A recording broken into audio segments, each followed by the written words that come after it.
Hey friends, Rick from BCW Supplies inviting you to join me as I travel across the United States visiting with local hobby stores and having a conversation with them. From gaming stores to comic shops to sports, collectibles, and more. We will take a look at the origins up to the present day events of the store, and if we're lucky, maybe a glimpse into the future as BCW shines the spotlight on their store and their stories. So please join me as we hit the road for the BCW Spotlight.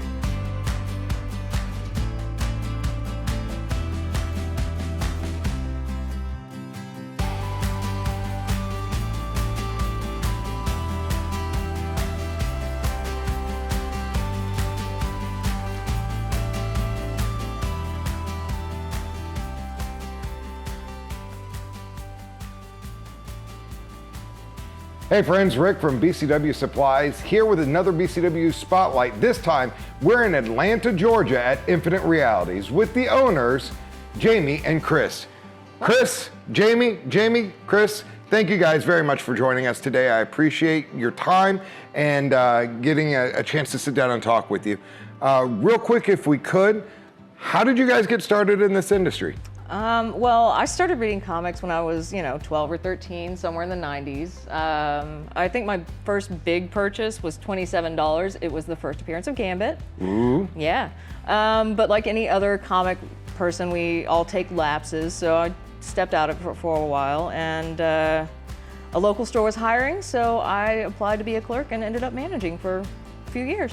Okay. Yeah. Now, was that in the Atlanta area or was that somewhere else? In the Atlanta area, yeah. Awesome.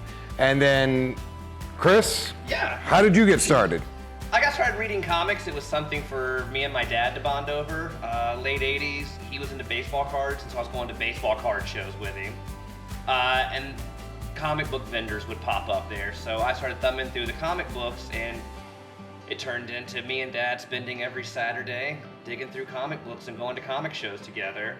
Fast forward to an adult, got involved in some comic conventions, met Jami that way. Dragon Con.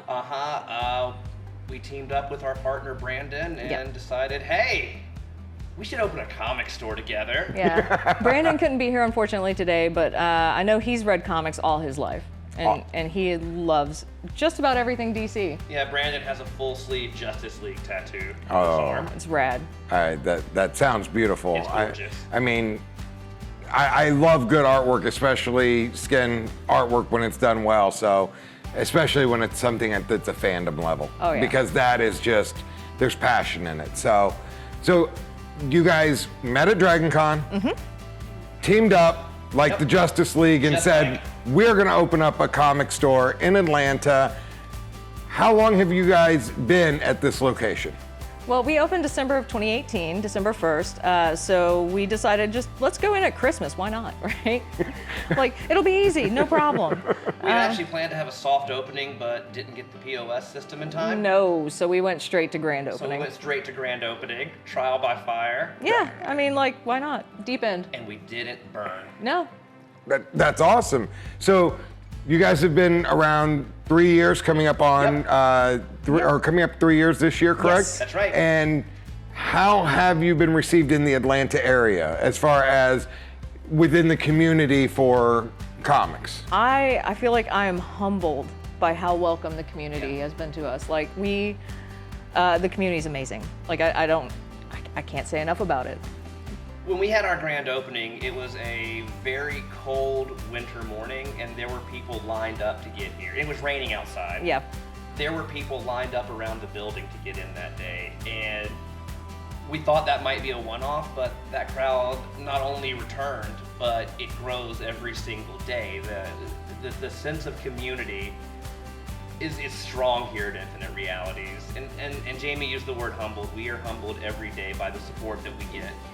Oh, yeah. That is amazing. I love to hear success stories, and I love to see comic shops. And to be honest, your store is beautiful. It is not the stereotypical what you imagine a comic store to be like. And I noticed that you guys have branched out with some of your offerings. It looks like you guys have role-playing games, board games, collectible card games. So you're kind of covering a lot of the gambit of the geek culture, or what is considered the geek culture, or that's come, I'm gonna guess, from Dragon Con. Is that where a lot of the... Well, Atlanta has a strong geek culture independent of Dragon Con. Very much so. You know, I grew up in Georgia, and there's always been tons of comic shops in Atlanta. The people in Atlanta are super passionate, and you mentioned the product offering that we do. We do that organically by listening to the community. When we first opened, we didn't want to do a shotgun approach of let's get everything and try to be everything to everyone.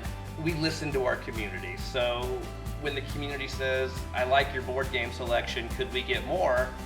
Great, we'll grow that out. So a lot of it comes down to just keeping our ear to the ground and being open to suggestions from the community. That's awesome. And admitting when we don't know everything. Admitting when we don't know everything. We have a really nice all ages section that Jami will tell you was built by the kids who read it. We ask 100%. kids all the time, what do you want to read? A 10-year-old comes in, what do you want to read that we don't have? And that's built around that. I mean, that care and cultivating of the community on your end as people that help shape and influence that, because if you listen to them, they feel like they have a voice, and you're able to provide them what they're looking for is a true treasure to find in any type of passion, whether it is in sports cards or it's in comics or collectible. And a lot of people, and I'm not trying to badmouth anybody in particular, but a lot of people get stuck. This is the way we do it. This is what we offer. If we don't have what you want, we're not the store for you. Mentality, because it's their comfort zone, it's their area of knowledge or expertise, and you guys are willing to stretch your own comfort zone and go, admit, we don't know a lot about this. Tell us what you want. Tell us what we can do. We learned to play Pokemon for our community. Well, I mean, I think part of it is too, you being a fan and me working in the industry, we know what we didn't like about stores. We knew what we didn't want to do, what we didn't want to be. So that really helped us shape what we did want. And we looked a lot at the indie bookstore model, because again, the indie bookstores, there's Amazon, you can go anywhere for that, but those bookstores are thriving because of the community, and that's what we built ourselves upon, honestly. Yeah, 100%. That's what, when we did our research, we were going to independent bookstores. Wow. We weren't going to other comic shops. That's part of the reason we have the lower shelves, so you can see over, because we got so many comments of like, oh, I hate going into stores and everything's hanging over you, you know, keeping open spaces, just being accessible and listening. The analogy I always use, and Jami, I've been saying it for 3 years, I wanted it to be Cheers, but with comic books. He is, and there it is. Wednesdays, we know just about everybody who comes in. There's always new people, but like it's always nice to. Fast to learn your name. Yeah. That is amazing, because I've always wanted to go to Cheers, but it's because I'm an alcoholic. I kid. No, but you really do. You have a very beautiful aesthetic. So if I had to ask you to pick a section of your store that you are just like, this is us in a nutshell, what are you gonna pick? Jami, I'll start with you. The graphic novels and honestly the comic selection, but that's just because I order them. That's just because it's what I do. Well, but that's you. And it is extremely well laid out. It's clear, it's easy to navigate, it's not overwhelming. Chris, what is your section in the store? My favorite section, I am proud of our end caps, and I am proud of when you first walk into our store, there's the display. Okay. That is nothing but comics that requires 0 entry point to get into. You can start it, any of those comics with that graphic novel. We do a lot of hand holding here at Infinite Realities. Oh, yeah. Here's the thing, you put you in any comic book store in America, you put Jami in any comic store, me, I'm gonna find my way through. Right. I've been reading comics that long, but a lot of the folks in our community, they're new to comics. And a comic store can be intimidating, so our goal is to take that intimidation factor away. We've got an end cap that says, hey, do you like horror stories? Here's some horror stories. Do you like sci-fi? Here's bonkers stories. We have our Pride end cap. We have our end cap that says girls rule. And it's just for young girls. Here's some comics about strong female protagonists that young girls can get into. So I'm proud of that. That is awesome, and it really speaks to cultivating, again, that community. And talking about the community, you guys have ways that your community interacts with you. Will you please share with the viewers how it is that people in this area or people coming to Atlanta could check out organized play when it comes back, or comic pull list or store hours?